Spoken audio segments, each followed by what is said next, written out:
Good morning friends. Nalgonda DSC academy YouTube channel. ఈరోజు మనం third class తెలుగులోని first lesson వానదేవుడు గురించి మనం డిస్కషన్ చేసుకుందాం. దీని యొక్క ప్రక్రియ గేయ ప్రక్రియ. దీని యొక్క ఇతివృత్తం పర్యావరణం. ప్రక్రియ గేయ ప్రక్రియ అని ఎందుకు అంటున్నామంటే ఈ లెసన్ గేయ రూపంలో ఉంటుంది. ఒకసారి చూడండి ఎలా ఉందో. వానలు కురవాలే వానదేవుడా, వరిచేలు పండాలే వానదేవుడా, నల్లాని మేఘాలు వానదేవుడా, సల్లంగా కురవాలే వానదేవుడా. అంటే మనకు ఒక గేయ రూపంలో ఉంది కాబట్టి దీని యొక్క ప్రక్రియ ఏంటిదంటే గేయ ప్రక్రియ. అయితే దీని దేని గురించి చెప్తుంది? ఇతివృత్తం అంటే దేని గురించి చెప్తుంది? పర్యావరణం గురించి చెప్తుంది. అందుకని ఇతివృత్తం ఏంటిది? పర్యావరణం.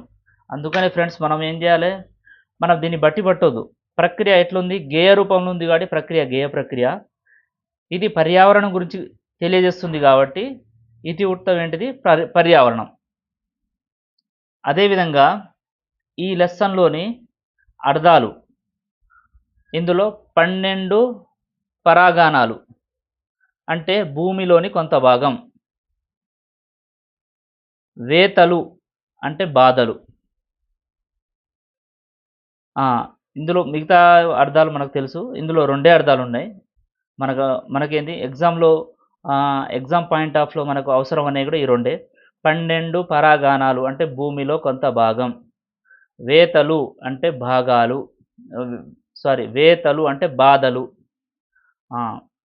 ఈ లెసన్ అయిపోయిన తర్వాత లెసన్లో చివరిగా మనకు ఉన్న గ్రామర్ ఏంటిదంటే మనకు లాస్ట్ టైం ఇది టెట్ బిట్ మరియు డిఎస్సిలో కూడా వచ్చిన బిట్ ఇది.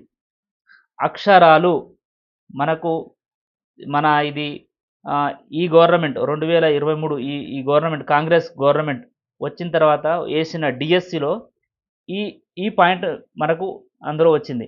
అక్షరాలు ఏమని వచ్చిందంటే మనం పలికే ధ్వనులను వాటి యొక్క గుర్తులను ఏమంటాము? ఆన్సర్ ఏంటిది? అక్షరాలు. అసలు అక్షరం అంటే ఏంటంటే మనం పలికే యొక్క ధ్వనులు ఉంటాయి కదా, ఆ ధ్వనులకు మనం ఏర్పరిచే గుర్తులు, ఆ గుర్తులని అక్షరాలు అంటాం, అక్షరం అంటాం. అయితే అక్షరాలు అంటే మనం పలికే ధ్వనులకు ఏర్పరిచే గుర్తులను ఏమంటాం? అక్షరాలు అంటాం.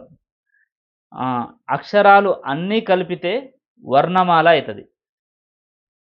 మనం అక్షరాలు అన్నీ కలిపితే ఏమవుతుంది? వర్ణమాల అవుతుంది. అదేవిధంగా వర్ణమాలలో 3 భాగాలు ఉన్నాయి. ఒకటి అచ్చులు. అచ్చులు ఏంటిది? ఆ నుంచి ఔ వరకు. రెండోది హల్లులు, కా నుంచి బండ్రియా వరకు. మూడోది ఉభయక్షరాలు. ఉభయక్షరాలు అంటే ఏంటిది? అరసున్న, సున్న, విసర్గ. ఈ వర్ణమాల గురించి మనం నెక్స్ట్ లెసన్లో మనం ముందు దీని గురించి పూర్తిగా వివరంగా తెలుసుకుందాం.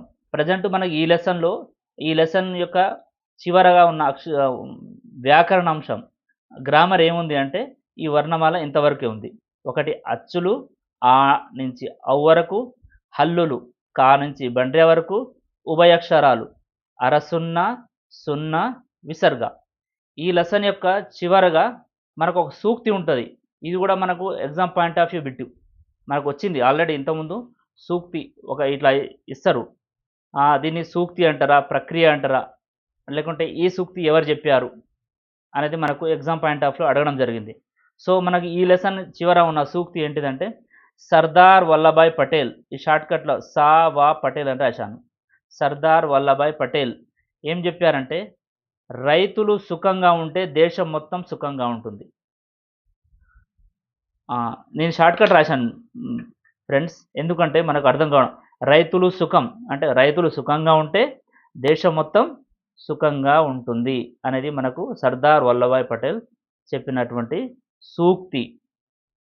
Okay, thank you friends.